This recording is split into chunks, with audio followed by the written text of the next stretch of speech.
우리는 반작용의 원리 역시 거부합니다. 반작용의 원리. 이 원리로는 나에 대해 충분히 설명할 수 없습니다. 이 원리는 내가 영적으로 이미 해방되었으며 문제는 오직 육신에 있다는 것, 그리고 이것이 바로 내가 직면해야 하는 문제라는 것을 말해주지 않습니다. 이 원리는 로마서 7장에 머무르는 그리스도인과 로마서 8장에 도달한 그리스도인 사이에 잘못된 구분을 만듭니다. 구분 짓습니다. 그리스도의 영이 없으면 그리스도의 사람이 아니기 때문에 모든 그리스도인은 로마서 8장의 상태에 있다는 사실을 아주 중요합니다. 깨닫지 못하는 것입니다. 우리는 성화를 위대하고 영광스러운 계획의 일부로 봅니다.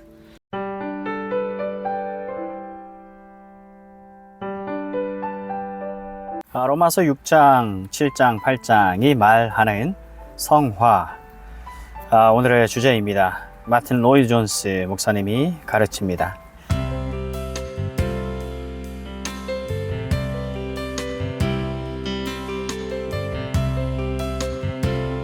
다양한 이론들과 가르침들, 그리고 몇 가지 문제를 다루었으니 이제 성화에 대한 성경 교리를 적극적으로 주해해 보도록 합시다. 우리 주님은 제자들을 위해 그들을 진리로 거룩하게 하옵소서, 아버지의 진리는 아버지의 말씀은 진리니이다 하고 기도하셨습니다. 요한복음 17장 17절. 이 말씀은 성경이 가르치는 성화의 방법을 명확하게 보여주고 있습니다. 즉시 생기는 의문은 여기서 말하는 진리는 무엇입니까? 우리 주님은 이렇게 답하십니다. 아버지의 말씀은 진리니이다. 어떤 말씀을 말합니까? 말씀 전체, 성경에 있는 모든 말씀이 우리의 성화를 돕습니다. 하나님 자신에 대해, 하나님의 본성과 인격에 대해 참되게 읽으면 성화가 촉진되지 않을 수 없습니다. 하나님에 대한 교리, 죄에 대한 교리, 하나님의 율법, 징벌, 지옥의 심판에 대한 교리, 이 모든 것이 성화가 일어나는 데 필요한 진리이자 요점들입니다. 로마서 6, 7, 8장의 개요. 이것이 완전히 맞는 말이긴 하지만 성경의 특정 부분이 성화에 대한 위대한 교리를 매우 명확하고 구체적으로 다루고 있다는 말 역시도 옳습니다. 여러모로 보아 이에 가장 두드러진 신뢰이자 성화에 대한 성경의 가르침의 표준 문구라 부를 만한 부분은 의심의 여지 없이 로마서 6장, 7장, 8장입니다. 성화가 여기서만 다루어지는 것은 아니라는 사실을 강조하고 싶습니다. 성경 도처에서 발견됩니다. 하지만 이 장들은 명확한 방식으로 이 문제를 다룹니다.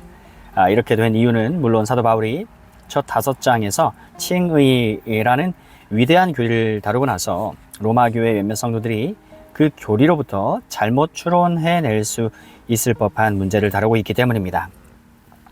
이것은 그저 상상이 아니었습니다. 실제로 많은 사람들이 사도 바울의 가르침으로부터 잘못된 추론을 이끌어내고는 그가 도덕률 폐기론을 가르친다고 비난하였습니다. Antinomianism. 칭의 교리가 당신이 그리스도로 인해 구원을 받았으므로 이제는 무엇을 하든 상관없다는 의미라는 것입니다. 사도 바울은 이 터무니없는 주장을 반박하기 위해 이 장들을 썼습니다. 그는 이 주장을 혐오합니다. 그럴 수 없느니라는 말로 물리쳐버립니다. 이 정도로 하고 이제 로마서의 이 세 장을 개략적으로 분석해 보겠습니다. 한 번의 강의로 로마서 6, 7, 8장을 완전히 다루기에는 시간이 부족하기 때문에 이처럼 개략적인 내용 정리만으로 만족해야 합니다. 그러므로 우리가 첫째로 해야 할 일은 바울의 논지를 정확히 깨닫는 것입니다. 그의 논지를 이렇게 정리할 수 있습니다. 사도 바울은 여기에서 그리스도인이 계속해서 죄에 거하는 것이 절대로 불가능함을 보여주려 합니다. 그는 이처럼 강한 표현을 씁니다. 절대로 불가능하다. 계속해서 죄에 거하는 것이 그리스도인이, 이것이 불가능한 이유를 그는 기독교적 구원의 본질과 특성 때문에 그러하다 하고 설명을 합니다. 바울은 이것을 다음과 같은 질문으로 표현합니다. 그런즉 우리가 무슨 말을 하리요? 은혜를 더하게 하려고 죄에 거하겠느냐? 은혜를 더하게 하려고 죄에 거하겠느냐? 그럴 수 없느니라. 죄에 대해 죽은 우리가 어찌 그 가운데 더 살리요. 이것이 주제입니다. 6장 1, 2절. 실로 6, 7, 8장의 주제를 칭의와 성화를 구분하려 하는 사람들에 대한 혐오와 논박이라고 말할 수 있습니다. 칭의에서 멈출 수 있다고 생각하노라고 말하는 것을 사도 바울은 너무 끔찍한 일이라고 믿고 있습니다. 그렇게 생각하거나 그런 추론을 이끌어낸 사람을 향해 그로서는 그럴 수 없느니라는 말밖에는 할 수가 없습니다. 이를 통해 이 위대한 장들의 중대성을 알 수 있습니다. 전체적인 논지는 6장에서 진술하고 요약했습니다. 사도 바울은 7장과 8장에서 이 논지를 더욱 상세하게 다룹니다. 8장이 새로운 원리를 소개하는 것이 아님을 분명히 강조하고자 합니다. 전체 논지는 6장에, 로마서 6장에 나와 있습니다. 7장과 8장은 단지 심화된 내용일 뿐입니다. 이건 중대한 문제입니다. 앞에서 보았듯이 그리스도인이 6장과 7장에 머물러 있으면서 8장으로 나아가지 않을 수도 있다고 말하는 사람들이 있기 때문입니다. 이건 극도로 위험한 오류입니다. 이렇게 단정적으로 말할 수 있는 근거를 보여드리겠습니다. 사도 바울은 8장 5절 이하 9절에서 제 말을 뒷받침할 수 있는 진술을 합니다. 육신을 따르는 자는 육신의 일을, 영을 따르는 자는 영의 일을 생각하나니 육신의 생각은 사망이요 영의 생각은 생명과 평안이니라. 육신의 생각은 하나님과 원수가 되나니 이는 하나님의 법에 굴복하지 아니할 뿐 아니라 할 수도 없음이라. 육신에 있는 자들은 하나님을 기쁘시게 할 수 없느니라. 만일 너희 속에 하나님의 영이 거하시면 너희가 육신에 있지 아니하고 영에 있나니 누구든지 그리스도의 영이 없으면 그리스도의 사람이 아니라. 무슨 말인지 아시겠습니까? 8장에서 바울은 뭔가 2차적 복을 받은 일부 특별한 그리스도인들을 묘사하고 있는 것이 아닙니다. Second blessing, 모든 그리스도인 한 명 한 명 하나하나를 묘사하고 있는 것입니다. 그는 말합니다. 누구든지 그리스도의 영이 없으면 그리스도의 사람이 아니라 누구든지. 사도 바울은 당신 안에 그리스도의 영이 없으면 당신은 절대로 그리스도인이 아니라고 말하고 있습니다. 또한 그리스도인들은 육신에 속한 자가 아니라고 말합니다. 그들은 육이 아니라 영에 속한 사람들입니다. 회심하기 전에 그들은 육신에 있었습니다. 하지만 회심하는 순간 그들은 더 이상 육신에 있지 않고 영에 있습니다. 바울이 그리스도인들을 향해 육신의 생각은 사망이요 육신의 생각은 하나님과 원수가 되나니라고 말할 수 있겠습니까? 그리스도인들을 향해 어떤 그리스도인도 이런 상태의 일이 없습니다. 거듭나고 중생하는 그 순간 우리는 그리스도와 연합하며 성령 안에 있습니다. 이것이 중대한 점입니다. 다시 한번 이야기하겠습니다. 로마서 8장은 second blessing, 2차적 복이나 추가적 체험을 한 특별한 그리스도인들을 묘사한 게 아닙니다. 모든 그리스도인을 묘사한 것입니다. 바울은 어떤 새로운 내용을 소개하고 있는 게 아닙니다. 6장에서 이미 말했던 것을 다시 요약하고 설명하고 있습니다. 저는 이게 가장 중대한 기초적 사항이라 생각을 합니다. 이전 강의에서 살펴본 것들을 참고하면 사람들이 성화에 대해 잘못 이해하고 있는 것은 이 사실을 깨닫지 못했기 때문임을 알 수 있을 것입니다. 하지만 로마서 8장 5절 이하 9절은 분명 이 문제를 단번에 해결해 줄 것입니다. 그러므로 여러분은 더 이상 그리스도인을 영적인 그리스도인과 그렇지 않은 그리스도인으로 나누어서는 안 됩니다. 안 됩니다. 모든 그리스도인은 정의상 필연적으로 영적입니다. 거듭난 순간 우리는 신령합니다. 우리는 성령을 받았습니다. 그리스도께 연합되었습니다. 하나님의 본성이 divine nature 우리 안에 있으며 우리는 신성한 성품에 참여한 자입니다.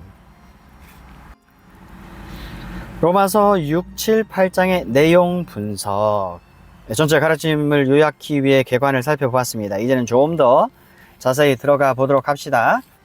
이 세 장에서 성화에 대한 바울의 논지는 무엇입니까? 이 부분은 논증입니다. 여기에 답하려면 우리는 다시 뒤로 돌아가서 죄의 교리로부터 출발해야 합니다. 사도 바울 자신이 5장 후반부에서 그렇게 했습니다. 그는 우리 모두가 아담 안에 있었으며 때문에 우리 모두가 아담과 함께 타락했고 아담의 죄의 모든 결과를 우리도 맛보게 되었다고 가르칩니다. 아담의 죄의 결과로 사람들이 죄와 사단의 지배와 주관 아래 있게 되었습니다. 이전 강의에서 우리는 타락의 결과들을 살펴보았습니다. 우리는 이와 같이 죄된 본성을 갖고 있습니다. 타락 때 우리는 하나님과의 긴밀한 그 관계를 잃어버렸습니다. 그래서 하나님과 조화를 이룬 우리의 영으로 육신을 주관하는 대신에 우리 삶 전체가 육신과 그것을 주관하는 죄된 원리에 의해 지배를 받습니다. 죄가 바로 이런 일을 했습니다. 타락 이전 사람들은 완벽하게 조화로운 방식으로 행동했습니다. 그들은 식욕, 성욕 등 모든 본능을 가지고 있었습니다. 아담과 하와. 하지만 사람들이 완전했고 하나님과 올바른 관계를 맺고 있었기 때문에 이 모든 본능은 아무런 문제도 일으키지 않았습니다. 그들의 가장 고상한 관심사들을 이루는 데 도리어 기여했습니다. 그러나 타락과 함께 균형은 완전히 깨졌습니다. 사람들은 자기 육체의 희생자가 되었습니다. 그들은 바울이 말한 바 육체와 마음에 원하는 것에 지배받게 되었습니다. 에베소서 2장 3절. 그들은 죄와 사단의 지배를 받는 유욕의 피조물이 되었습니다. 이것이 성경의 가르침입니다. 그들의 존재 전체가 고통을 받아 혼란과 방종의 상태에 빠지게 되었습니다. 하지만 예수 그리스도 안에 구원이 있습니다. 사랑하는 여러분, 사도 바울은 로마서 5장 후반부에서 이 사실을 장엄하게 진술합니다.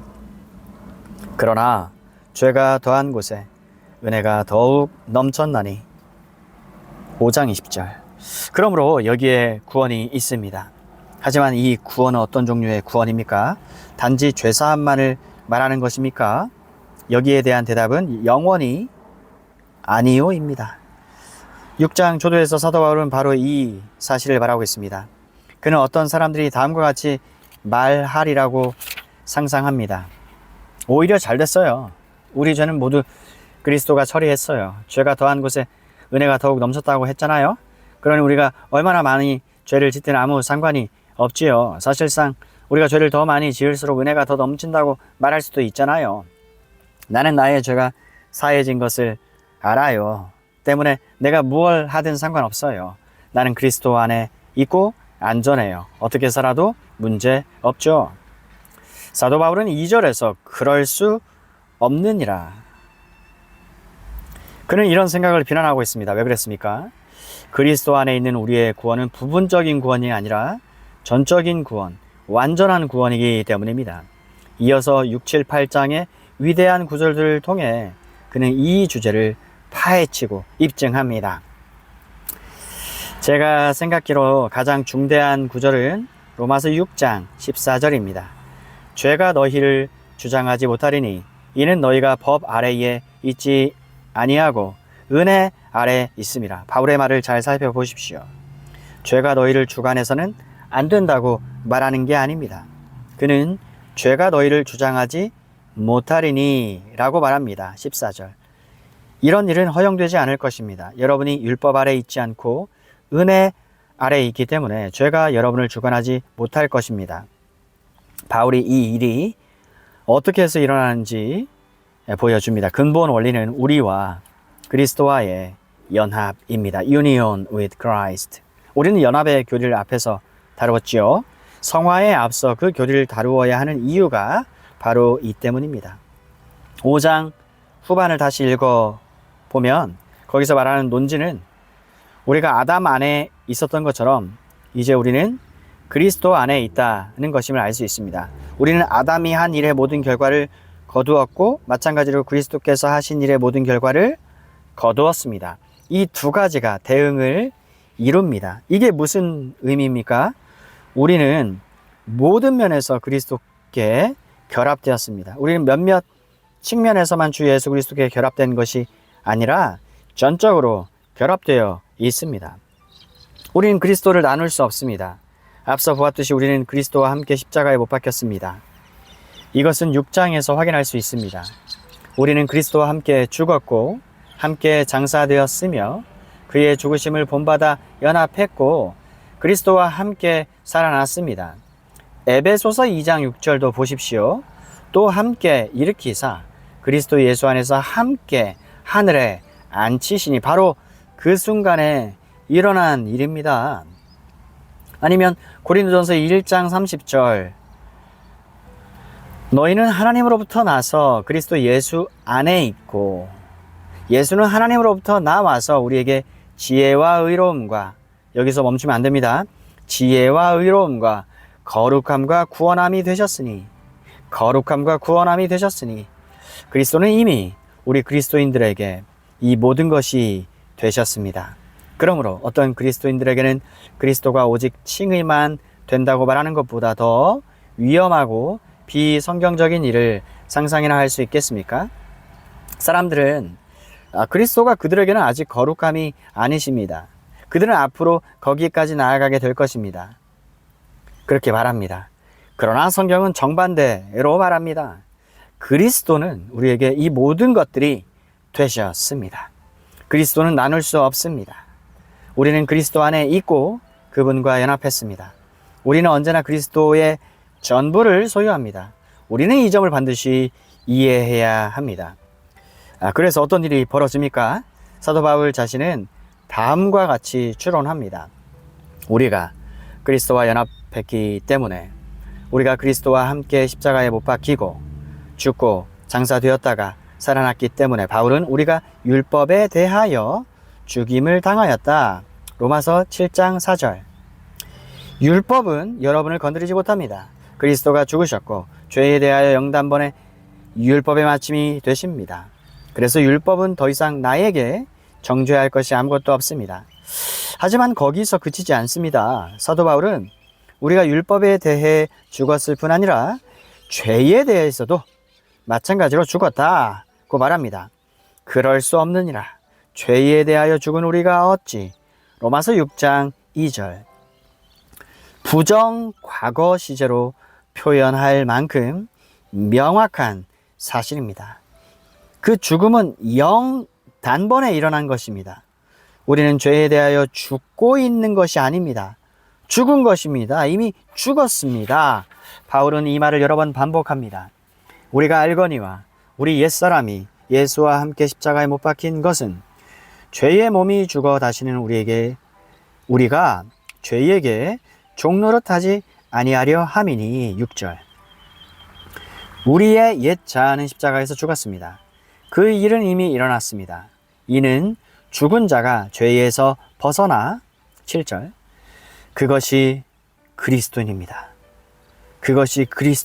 죄로부터 해방되어 의에게 종이 되었습니다. 18절. 그러나 이제는 너희가 죄로부터 해방되고 괄호 죄로부터 이미 해방되었다는 말입니다. 닫고 하나님께 종이 되어 거룩함에 이르는 열매를 맺었으니 그 마지막은 영생이라. 22절. 그리고 나서 사도 바울은 호소의 형태로 말합니다. 이와 같이 너희도 너희 자신을 죄에 대하여는 죽은 자요 그리스도 예수 안에서 하나님께 대하여는 살아있는 자로 여길지어다. 11절. 그러므로 우리는 율법에 대하여 죽었을 뿐 아니라 또한 죄에 대하여 죽었습니다. 바울은 죄가 우리와 더 이상 관계없다고 말합니다. 그것을 입증하기 위해 다음 장에서 바울은 남편과 결혼했다가 그가 죽은 순간 자유케 된 여자에 대한 중요한 논증을 다룹니다. 6장에서는 이 사실을 주인에게 속한 종의 이야기로 논증합니다. 종은 주인의 소유이지만 다른 주인이 와서 그 종을 사면 그는 첫 번째 주인이 아닌 두 번째 주인의 소유이지요. 이렇게 우리는 죄에 대해 죽었을 뿐 아니라 더 나아가 그리스도와 함께 살리심을 받습니다. 이것은 그리스도의 생명이 우리의 생명이라는 뜻입니다. 그러므로 우리가 그의 죽으심과 합하여 세례를 받음으로 그와 함께 장사되었나니 이는 아버지의 영광으로 말미암아 그리스도를 죽은 자 가운데서 살리심과 같이 우리로 또한 새 생명 가운데 행하게 하려 함이라. 4절 5절도 마찬가지입니다. 만일 우리가 그의 죽으심과 같은 모양으로 연합한 자가 되었으면 또한 그의 부활과 같은 모양으로 연합한 자도 되리라. 그리고 8절에서도 만일 우리가 그리스도와 함께 죽었으면 또한 그리스도와 함께 살 줄을 믿노니. 이것은 사실 현재 시제입니다. 현재 시제. 우리는 그와 함께 살고 있습니다. 그것은 이미 우리에게 일어난 일입니다. 11절 13절에서도 같은 내용을 발견합니다. 이와 같이 너희도 너희 자신을 죄에 대하여는 죽은 자요 그리스도 예수 안에서 하나님께 대하여는 살아있는 자로 여길지어다. 13절에서는 너희 자신을 죽은 자 가운데서 다시 살아난 자 같이 그리스도 하나님께 드리며 우리는 그리스도와 함께 다시 살리심을 받았으며 그 때문에 이 새로운 생명 안에 있습니다. 그리고 제가 이미 말씀드린 것처럼 사도 바울은 7장에서 사실상 어떤 의미로는 너희는 율법과 결혼했지만 이제는 그렇지 않다. 너희에 대하여 율법은 죽었기 때문이다. 그러므로 내 형제들아 너희도 그리스도의 몸으로 말미암아 율법에 대하여 죽임을 당하였으니 이는 다른 이 곧 죽은 자 가운데서 살아나신 이에게 가서 우리가 하나님을 위하여 열매를 맺게 하려 함이라. 우리는 그리스도와 결혼했습니다. 선하고 성화된 삶의 열매를 맺어야 합니다. 이것이 사도 바울의 근본 진술입니다. 그리스도와 연합한 결과 우리는 죄에 대하여 죽고 하나님께 대해 살았습니다. 그리스도의 생명이 우리 안에 있습니다. 이것이 모든 그리스도인의 지위입니다. 혹자는 말합니다. 그럼 우리가 완전히 무죄하고 온전하단 말인가요?